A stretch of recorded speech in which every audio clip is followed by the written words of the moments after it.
Hi అండి. బాగున్నారా? Video ఏంటంటే బిర్యానీ చేశాను.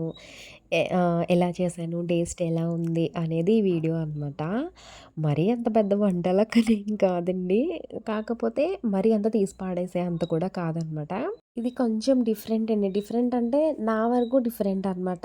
ఎందుకంటే ఇంట్లో ఏమి ఇలా ఇన్‌స్టాంట్ బిర్యానీలు కానీ, ఇన్‌స్టాంట్ ఫుడ్‌లు గానీ అలాంటివేమి ఉండవండి. మేము ప్రిపేర్ చేసుకొని తినేయడమే. కొత్తగా ట్రై చేద్దాం ఎవరో చెప్పారు నాకు. సరే అని చెప్పి ఎలా ఉంటదా అని జస్ట్ ఒక అర కేజీ ప్యాకెట్ మాత్రమే తీసుకున్నాను. దీని మీద ఏంటంటే చక్కగా ఇది ఎలా వాడాలి అంటే ఇవి ఎప్పటినుంచో ఉన్నాయిలెండి. మా ఇంట్లో కొత్త అనమాట ఇది రావడం. మాకేంటంటే బయట నుంచి ఏమన్నా తెచ్చుకున్నా అయి బాగోవు, మంచిగా ఉండవు. మనం ఇంట్లోనే చేసుకొని తినాలి. కొనుక్కొని తినడం ఎందుకు ఇలాంటివి బాగా నడుస్తాయన్నమాట. అందుకని మాకు రావడం ఇది కొత్త అంటున్నానండి. ఇది ఎలా ప్రిపేర్ చేసేసుకోవాలి అయన్నీ కూడా చక్కగున్నాయి. ఓన్లీ పచ్చిమిరపకాయలు, ఉల్లిపాయ ముక్కలు కట్ చేసుకుంటే చాలంటండి. ఇంకా కావాలంటే వెజ్జీస్ యాడ్ చేసుకోవచ్చు. కాకపోతే నేనేంటంటే ఇది ఫ్లాప్ అవుతదా? హిట్ అవుతదా? తెలీదు. హిట్ అవ్వాలనే అనుకుంటున్నాను. ఇంకా అందులో వెజ్జీసేసి కుదరకపోతే వేస్ట్ చేసేయడం ఎందుకు అని ముందు జాగ్రత్తగా వెజ్జీస్ అయితే వేయలేదండి. డాడీ తినరు. ఇప్పుడు తినాల్సింది అమ్మ, నేను అనమాట. నేను ఇలాంటి ఏమైనా ప్రయోగాలు చేస్తే దానికి తోడు అవి ఫ్లాప్ అయినా, హిట్ అయినా కొంచెం తోడనమాట. అవి సేల్ చేయడానికి నాతో పాటు అమ్మ ఉంటారనమాట తోడు. దీనికి ఫస్ట్‌గా కుక్కర్‌లో కూడా చేసేసుకోవచ్చంటండి. నేను మళ్ళీ దీనికెందుకు పెద్ద పని చెప్పి కుక్కర్ పెట్టేశాను. కొంచెం నెయ్య, కొంచెం నూనె వేసి ఇందులోనే బిర్యానీ ఆకులు ఇచ్చేసారు కాబట్టి అవి వేసేసానండి అందులోని. కోసుకున్న ఉల్లిపాయ, పచ్చిమిరపకాయ ముక్కలు కూడా వేసి వేయించాను.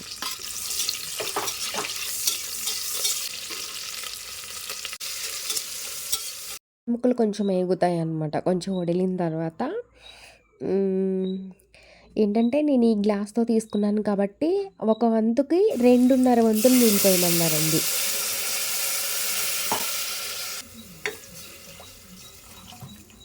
ఇది అరవంతనమాట. మొత్తం 2:30 వంతులు పోసాను. ఒకటికి 2 కదా! పైన అరెందుకంటే మనం బిర్యానీకి బియ్యాన్ని నానబెడతాం కదా! సో, ఆ నానబెట్టనందుకు అరవంతు కూడా పోసేయాలేమో. మీకైతే ఒకటి చెప్పాలి. నాకిప్పుడు అనిపిస్తుందండి. ఇది ఫ్లాప్ అవుతదా ఏంటి అని. ఎందుకంటే ఉల్లిపాయ ముక్కల తర్వాత నేను అల్లం వెల్లుల్లి పేస్ట్ వెయ్యాలి కదా! సో, నేను వెయ్యలేదు. నాకది ఇప్పుడు గుర్తొచ్చిందండి. నాకు కొంచెం డౌట్ ఉందనమాట ఏమవుతదా అని.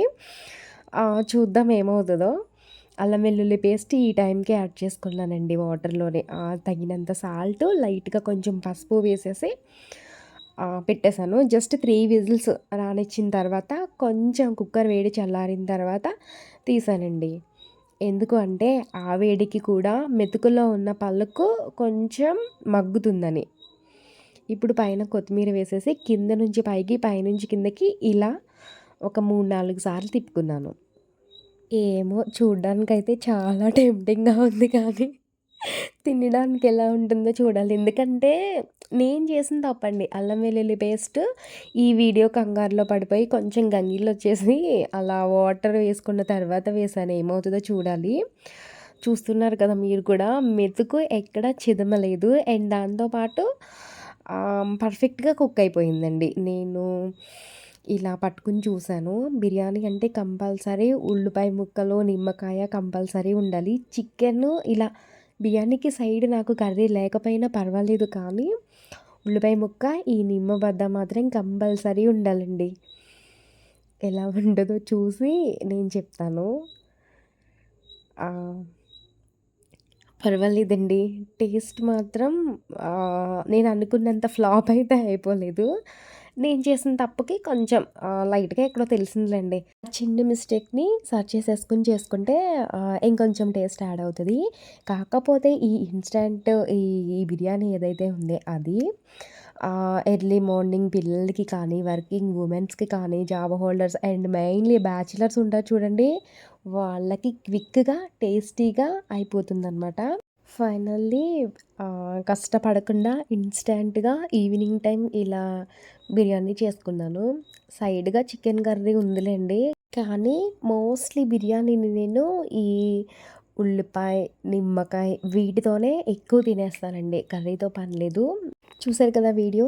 నేను చేసిన ఇన్‌స్టాంట్ బై మిస్టేక్ బిర్యానీ ఎలా ఉందనేది కామెంట్ చేయండి. వీడియో నచ్చితే మాత్రం కంపల్సరీ లైక్ అండ్ షేర్ అస్సలు మర్చిపోవద్దు. ఎవరైనా మన ఛానల్‌ని సబ్స్క్రైబ్ చేసుకోకపోతే ప్లీజ్ సబ్స్క్రైబ్ కూడా చేసుకోండి.